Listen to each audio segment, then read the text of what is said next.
Hello दोस्तों, आज की वीडियो में हम लोग देखेंगे कि 300 वॉट के लोड के लिए सोलार सिस्टम कैसे डिजाइन किया जाए। जैसे कि दोस्तों जहां पे 2 रूम वाले घर होते हैं वहां पे नॉर्मली 300 वॉट के आसपास का ही लोड होता है। तो 300 वॉट के लोड के लिए कितने साइज का इन्वर्टर लगेगा, कितने साइज की बैटरी लगेगी और टोटल कितने वॉट का सोलर पैनल लगेगा और कौन से साइज का पैनल बेस्ट रहेगा। तो दोस्तों पूरी इंफॉर्मेशन के लिए वीडियो को लास्ट तक देखिएगा। स्टार्ट करते हैं। तो दोस्तों हम लोग 300 वॉट में कौन कौन से लोड चला सकते हैं पहले वो देख लेते हैं। जैसे कि कंसीडर कर लीजिए कि 2 फैन है जो कि 80 वॉट का है, 2 एलईडी लाइट है जो कि 25 वॉट की है, एक ट्यूब लाइट है, ट्यूब लाइट नॉर्मली 40 वॉट की होती है, और एक एलईडी टीवी है। एलईडी टीवी नॉर्मली दोस्तों 30 से 40 वॉट की भी होती है, कोई 50 वॉट की भी होती है। तो यहाँ पे हम लोग कंसीडर कर लें 50 वॉट की। तो अभी हम लोग टोटल कर लेते हैं। इसको अगर हम लोग टोटल करेंगे तो हमें आंसर मिलेगा 300 वॉट।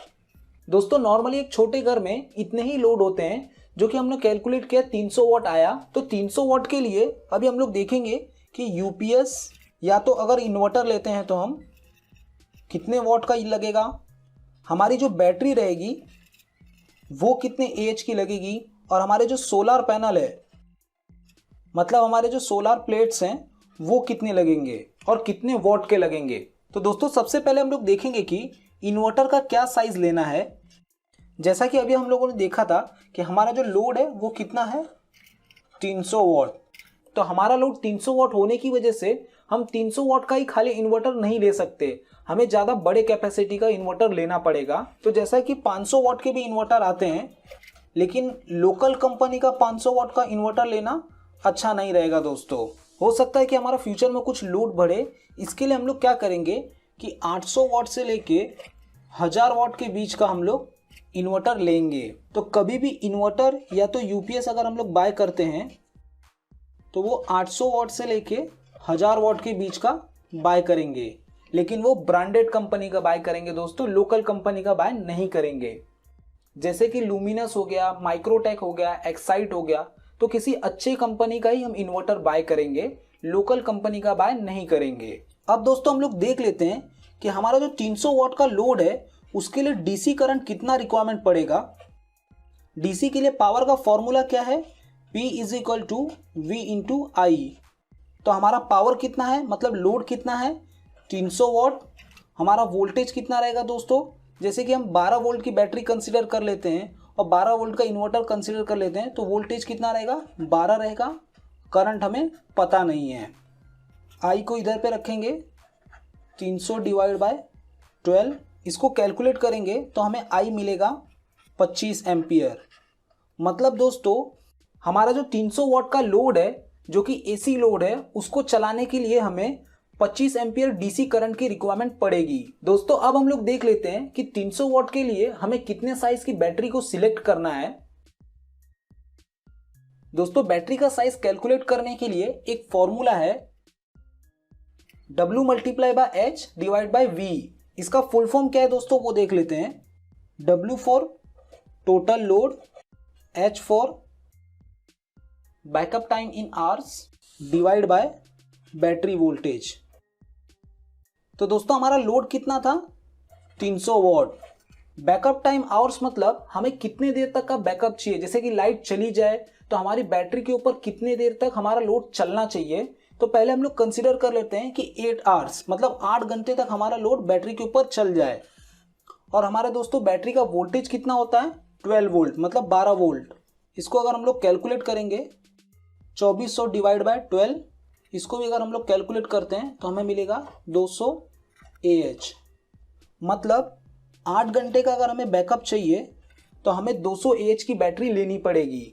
वहीं पे दोस्तों अगर हम लोग कंसीडर कर लेते हैं कि मुझे 8 घंटे का बैकअप नहीं चाहिए, मुझे 6 ही घंटे का खाली बैकअप चाहिए, तो उसके लिए क्या होगा दोस्तों सेम फॉर्मूला 300, क्योंकि लोड हमारा सेम ही है 300 है, लेकिन अभी हमें क्या करना है कि 6 घंटे का खाली बैकअप चाहिए। तो यहाँ पे हम लोग 6 रखेंगे, डिवाइड बाय 12 करेंगे, वापस इसको कैलकुलेट करेंगे तो 1800 / 12, इसको अगर हम लोग कैलकुलेट करते हैं तो हमें आंसर मिलेगा 150 AH। मतलब दोस्तों 300 वॉट के लोड के लिए अगर हमें 6 घंटे का बैकअप देना है तो हमें 150 AH की बैटरी का यूज करना पड़ेगा, और अगर हमें 8 घंटे का बैकअप देना है तो हमें 200 AH की बैटरी का यूज करना पड़ेगा। 200 AH की बैटरी अप्रोक्स 15 से 16,000 के बीच में मिल जाती है, और वहीं पे 150 AH की बैटरी 9,000 से 10,000 के बीच में मिल जाती है।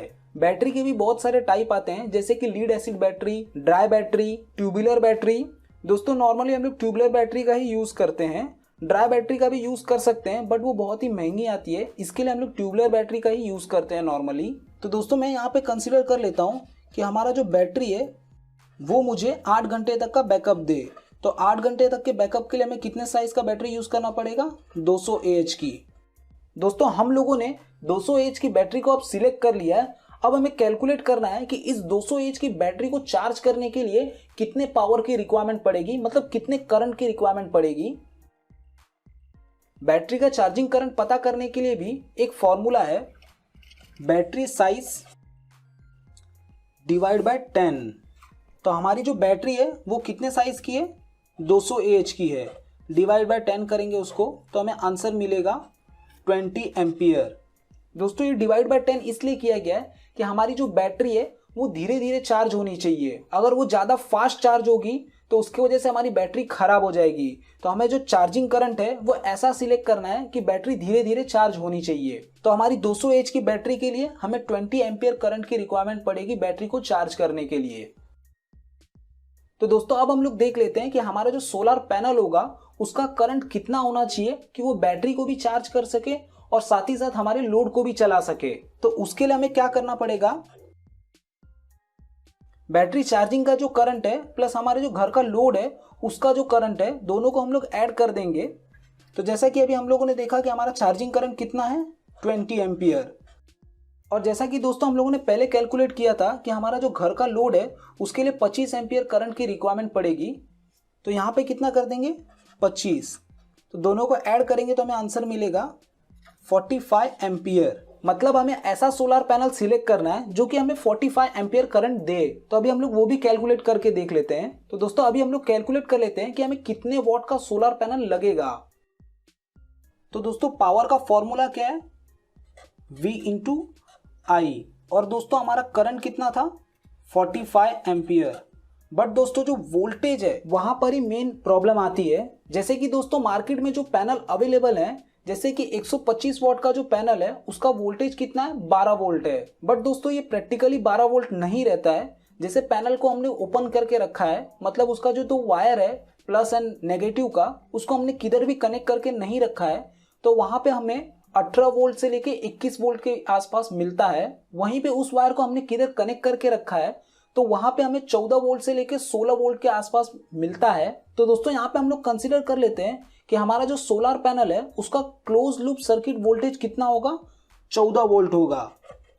ये चीज मैं आप लोगों को किसी और वीडियो में प्रैक्टिकली करके भी दिखाऊंगा। तो इसको अगर हम लोग कैलकुलेट करते हैं तो हमें आंसर मिलेगा 630 वॉट।